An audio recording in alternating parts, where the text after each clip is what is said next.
Time now for the Indians Minor League Player of the Week, and it's actually minor league players. There's two of them. Let's start with Akron outfielder Tim Fedroff, the third-year player from North Carolina, right now with a 16-game hitting streak through Sunday.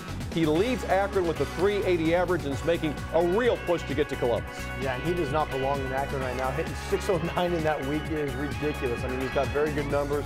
Unfortunately, there's no place for him to play up there. Yeah, but a great-looking prospect, and we can't wait to see him move up. And Columbus is where Zach McAllister, our other player of the week, has been mowing his way through the International League. This past week, he went 1-0, a .69 ERA, 13 Ks and 2 starts for the Clippers. Oh yeah, and Zach got up to AAA very fast. Last year he was with the Yankees AAA organization and then came over here in the trade for Austin Kearns. And you look at what this kid has been able to do so far this season.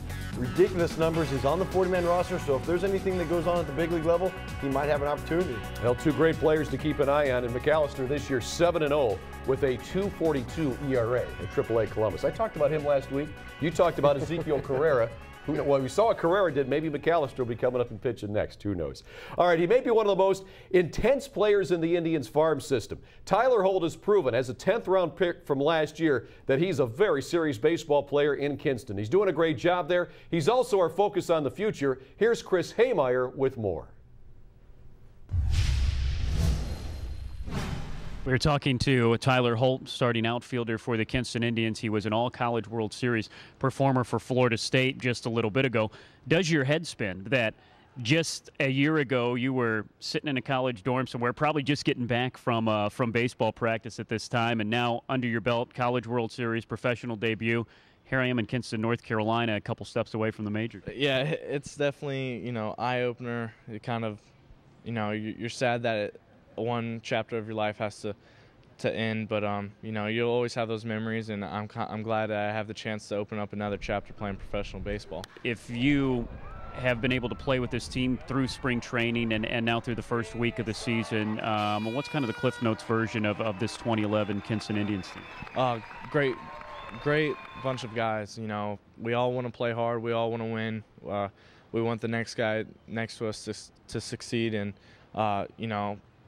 I didn't think you could come close to a college team, but, everyone in this locker room gets along great. And, it's a surprise to me because, coming in last year, Lake County, after I signed, it's just, it was kind of rough. You don't know anyone. But now I feel like I have that settled. I know some guys. I know the coaching staff. And we're ready to get after it, and we're pretty excited and having a good time.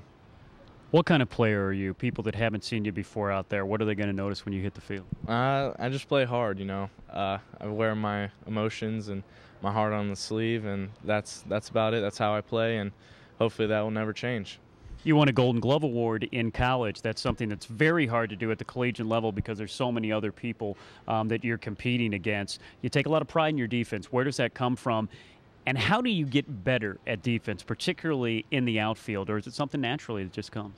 I'm just aggressive. You get better day in and day out at practice, taking, balls off the live bat. But, it was a very good blessing to have, and, I was lucky enough to get it, and just to have the award was just a tremendous, honor. We'll go back to your high school days. I think people that look in the roster like I did, but before I met you, I'm looking down the roster. I'm thinking, okay, of course, Florida State, all ACC guy. Wait a second. It says here he graduated from Gainesville High School, and he grew up in Gainesville, Florida. Those that maybe don't know their SEC geography, is Gainesville, Florida is the home of the Florida Gators. So I thought either something tragic happened or you were a Seminole fan living in foreign land, and that's exactly what happened. Yeah, I've always grown up a Gator hater, I guess you could say. My dad was a Florida State fan, but funny thing is my mom graduated from UF. So wow. So literally you had one of those house divided license plates. Yeah, so, but, my heart was a Florida State Seminole, and it always will be. But, I root for the Gators in some sports, but those are girl sports. So volleyball and soccer, those are the ones Those two towns are a lot closer than people think, and of course we're used to that out here when we have Raleigh and Chapel Hill practically 10 minutes away from each other. Durham is just down the road as well. But is it something where Gainesville is pretty much a Florida town and there's just a small pocket of you, or are there more Florida State fans in Gainesville than we would think? Well, it depends on who wins that last game of the season. So there we go. So whoever wins that one in Gainesville, you'll either see more Seminole shirts or you'll see more Gator fans. So you know, it's kind of a bandwagon. So much great baseball in Florida. So many good college programs. Casey Frawley, he plays for Stetson. Right. Stetson is now in the top 25, and it was a small school from Florida.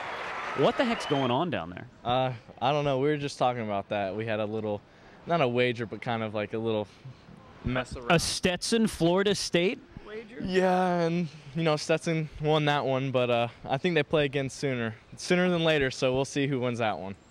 All right, finally, your goals for this season, what are you looking to do to improve? Honestly, just, you know, this is my first full season, so it's going to be a longer season than I'm used to. I'm just hoping to stay healthy and play aggressive and hard day in and day out and not take a day off. That's honestly, you know, my goal, to stay healthy and, you know, let the results or whatever comes next come next, but worry about today and one day only. All right, Chris, Tyler, thank you very much. Tyler Holt, definitely a player to watch in the Indians minor league system. Another fun outfielder to watch, very aggressive out there. Like you said, he goes for it all. All right, we'll take a break with Indians Minor League Magazine, but don't go anywhere. Coming back, we'll take a look at the schedule. We'll also check in with the standings and take a look right now at Jason with the Arrows ground crew / dance team at Canal Park. There he is. See him? We're getting ready to bring you our final thoughts. Coming up after this.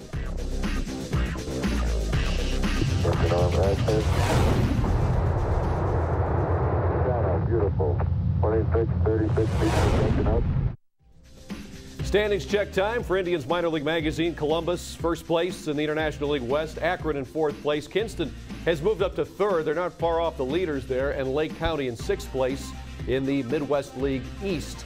Here's the schedule for this week. Columbus finishes their series with Durham before heading to Norfolk. Akron at home for Harrisburg, and the Richmond Flying Squirrels. Saturday is Camel Cap night with an appearance by Sergeant Slaughter. Remember him? Kinston has the Potomac, then hosts Winston-Salem, and Lake County's at South Bend before coming home to face West Michigan. Friday is Rocky Balboa night with an appearance from Tony Duke Burton. And welcome back to our SDO studios here in downtown Cleveland.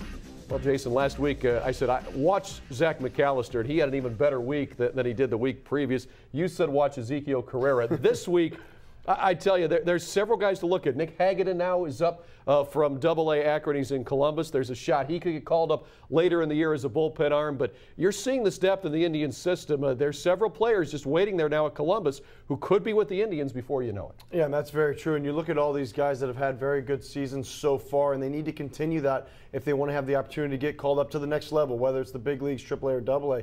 And that's what you're starting to see. The Indians have done a very nice job of late of drafting guys, making good trades, and having these guys succeed at a high level. And when you're able to do that, that's why you're seeing the success at the big league level too, is because guys are starting to do what they're supposed to be doing. Well, you might have a future as a scout because you nailed Ezekiel Carrera last year when he came in the Russell Brandon deal. Many people thought, he's just filler. Well, he's proven he's more than filler. Oh, he is more than filler. I mean, you look at this kid, he comes in his first at bat, lays down a drag bunt that you don't teach that. You know, he's got butterflies going. The next day he makes an unbelievable catch in center field. I mean, this guy is the real deal, and it took an injury by Grady Sizemore to get an opportunity. All right, that's a wrap for Indians Minor League Magazine. For Jason Stanford, I'm Al Pulowski. Thanks for watching. We'll leave you here with the fish race at Lake County with Buster Bluegill taking the win at the end.